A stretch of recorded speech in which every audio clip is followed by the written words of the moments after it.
आप लोगों ने धोखा नहीं दिया है। आप लोगों ने हमारी जनता को धोखा नहीं दिया है। आप लोगों ने गद्दारी की है। आपसे बड़ा देशद्रोही नहीं अगर आप अपनी आवाम को अपने पैरों पर नहीं खड़ा कर सकते।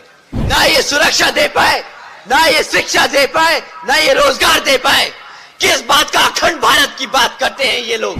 कहां से बनेगा अखंड भारत? अगर 80 करोड़ जनता इस देश की तुम्हारे फ्री राशन पे चल रही है तो तुमने पिछले 10 साल में क्या ही काम किया है?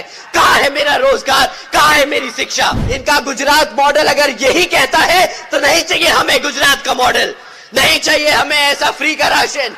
हमें अपने पैरों पे खड़े होने का अवसर चाहिए। हमारी जनता ने, हमारी भोली जनता ने इसलिए आपको वोट नहीं डाला था, इसलिए आपको वोट नहीं डाला था कि आप हमारे घर उखाड़ दें, अपनी बुलडोजर हमारे लोगों की छतें उखाड़ने का इस्तेमाल करें। अगर ये सरकार आपके सामने बेशर्मों की तरह बोलती है कि हम अपनी बेटियों की सुरक्षा नहीं कर सकते तो इस सरकार को सत्ता में रहने का कोई हक नहीं। चरगुंडों की छाती पर मोहर लगेगी हाथी पर, चरगुंडों की छाती पर मोहर लगेगी हाथी पर, चरगुंडों की छाती पर मोहर लगेगी हाथी पर। अनेका सनजी जिंदाबाद जिंदाबाद जिंदाबाद, अनेका सनजी जिंदाबाद जिंदाबाद जिंदाबाद। साथियों, समय आ गया है बताने का कि ये हाथी कभी झुकेगा नहीं, ना ये कभी रुकेगा। आने वाले लोकसभा चुनाव में बता दीजिए इन्हें कि यहां पर किसका राज चलता है। हमारे बहुजन समाज के लोग ना कभी झुके हैं, ना कभी झुकेंगे, हमेशा आगे बढ़ते चलेंगे।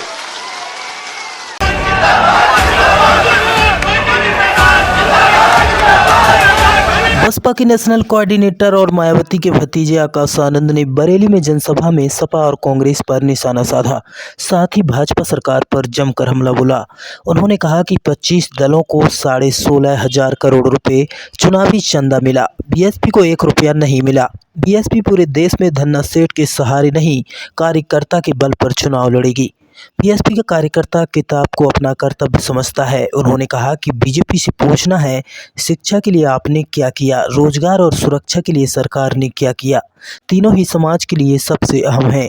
बीजेपी सरकार में रोजगार नहीं, पेपर लीक ही हुआ है। युवाओं को परीक्षा से नौकरी की उम्मीद होती है पर खबर आती है कि पेपर लीक हो गया।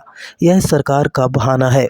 8वीं के छात्र गणित का सवाल नहीं हल कर पाते, स्कूलों में कंप्यूटर नहीं है, डिजिटल इंडिया का दावा हवाई है, शिक्षा से खिलवाड़, भविष्य से खिलवाड़ है, 3 में 1 बेरोजगार है, आधा पंडाल हाथ उठा रहा है। इसकी तस्वीर सोशल मीडिया पर डालकर सरकार तक पहुंचा दो। आकाश आनंद ने योगी सरकार पर हमला बोलते हुए कहा कि जनता ने बुलडोजर से घर गिराने के लिए सरकार नहीं बनाई थी। बुलडोजर की सरकार बेइज्जती का टैग है, इसे हटा देना है। इन्होंने कटोरा थमाया है, वोट मांगने आए तो वही थमा दो, नहीं चाहिए ऐसा गुजरात मॉडल। उन्होंने कहा कि 80 करोड़ को मुफ्त राशन देने का दावा बीजेपी सरकार करती है तो उनसे पूछो कि 10 साल में रोजगार बढ़ाने के लिए क्या किया।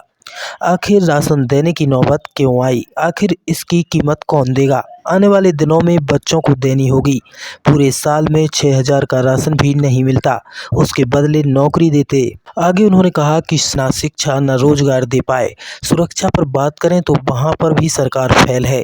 इस तरह बसपा के राष्ट्रीय कोऑर्डिनेटर आकाश आनंद ने बरेली जनसभा में सरकार पर जमकर हमला बोला, जिसका वीडियो भी सोशल मीडिया पर खूब वायरल हो रहा है।